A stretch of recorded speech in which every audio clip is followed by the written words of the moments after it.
Nakita mo yung braso mo? Barbie arms yan! Barbie arms! Happy birthday! Arms, arms, arms. Nakita mo yung braso mo? Barbie arms yan! Barbie arms.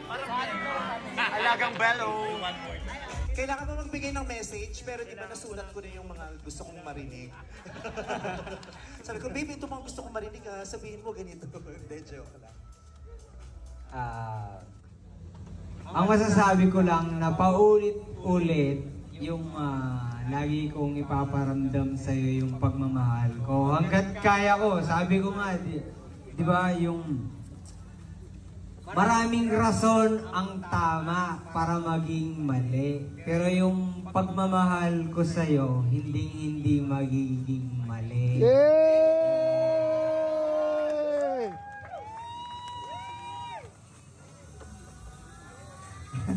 Nakaano na ako, nakakising baso na ako, kaya nakakapagsalita na ako. Hindi, ayun po. Mag-enjoy lang po tayo, babe. Happy birthday. I love you.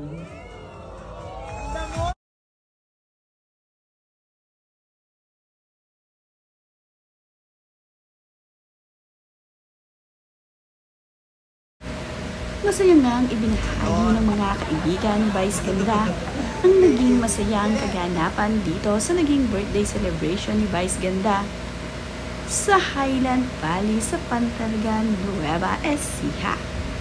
Agaw pansin din naman ang pagbibigay kanta ni Ann Curtis para dito kay Vice Ganda. Masayang-masaya nga ang lahat nang bigla na ngang bumirit itong si Ann Curtis. Habang nga ito ay kumakanta, sinasayawan naman siya ni Jong Hilario at ni Bong Navarro. Narito nga kung paano ito kumanta si Ann Curtis.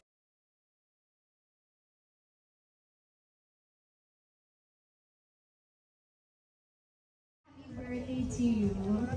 At dahil birthday mo, I prepared something for you. I can dance.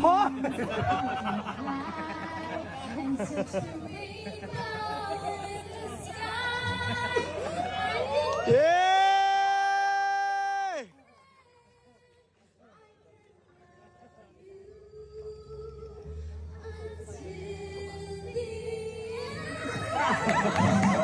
Nagbahagi din itong si Kim Chiu sa kanyang social media ng ilan sa mga larawan at video dito sa birthday ni Vice. Makikita nga dito na sobrang saya ni Vice Ganda na isineselebrate ang kanyang birthday kasama ang kanyang mga kaibigan. Kompleto naman nga ang Showtime family dito sa kanyang birthday celebration. Hindi nga sila pwedeng mawala sa espesyal na araw ng kanilang pinakamahal na kaibigan.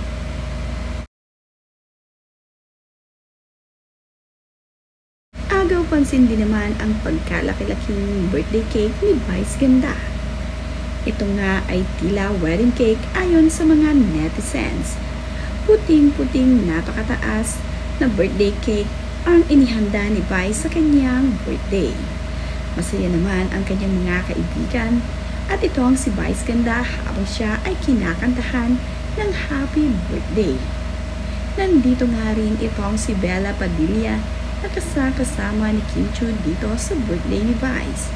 Naging napakasaya nga ng mga ito sa araw ng birthday celebration ni Vice Ganda dito sa Nueva Ecija. Nandito rin ang ilan sa mga mabigating celebrities na kanyang kaibigan. Kagaya na nga lamang din nitong si GMA Cory Bidanes ay nandito. Pati nga ang mga asawa at anak ng It's Showtime family ay kasama nilang dumalo sa birthday ni Vice. Masayang-masaya naman itong si Vice Ganda na kahit sa malayong lugar niya isinelebrate ang kanyang ika-47th birthday ay present ang kanyang mga kaibigan. Ito naman sina Darren Espanto, Ogie Alcacid at ang It's Showtime family ay napakasaya na nagse-celebrate ng kanyang birthday. Party-party nga sila dito magkakaibigan.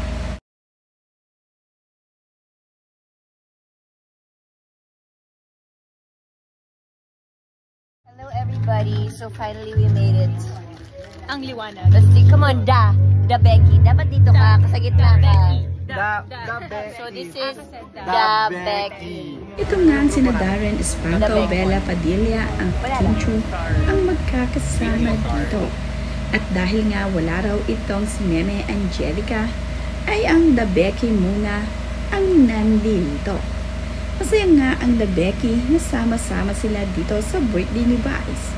Nakakatuwa naman nga na sa tuwing magkasama itong si Bella Padilla at itong si Kim Chu ay napakasaya nila. Lalo pa nga at nandirito at kasama nila itong si Darren Espanto. Masaya nga ang tatlong ito sa birthday ni Vice. Party-party din sila at nagkakasama na nag-iinom ng mga drinks dito sa birthday ni Vice. Ibinahagi din ni Kim Chu at Bella Padilla na magkakasama silang bumiyahe patungo dito sa Nueva Ecija. Ibinahagi nga nila ang kanilang road trip dito sa social media.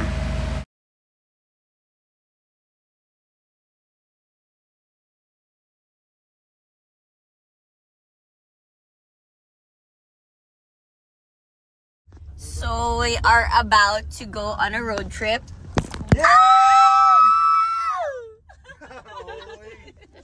Habang nasa biyahe naman nga itong sina Kim Chu, Bella Padilla at itong sina Darren Espanto, ay masaya nga ang nagkukulitan ang mga ito. Ito pa nga si Darren Espanto ang naging driver ni na Kim Chu at ni Bella Padilla.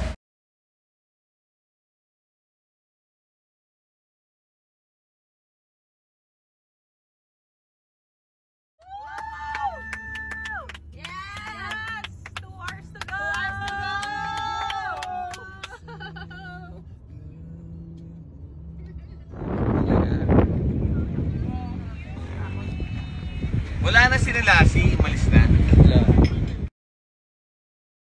Matapos naman nga ang birthday nitong si Vice Ganda kinabukasan, ay nag-swimming pa ang mga ito. Mayroon ngang napakalinis na tubig dito sa Pantangal Nueva Ecija kung saan nga nag-swimming din ang mga ito.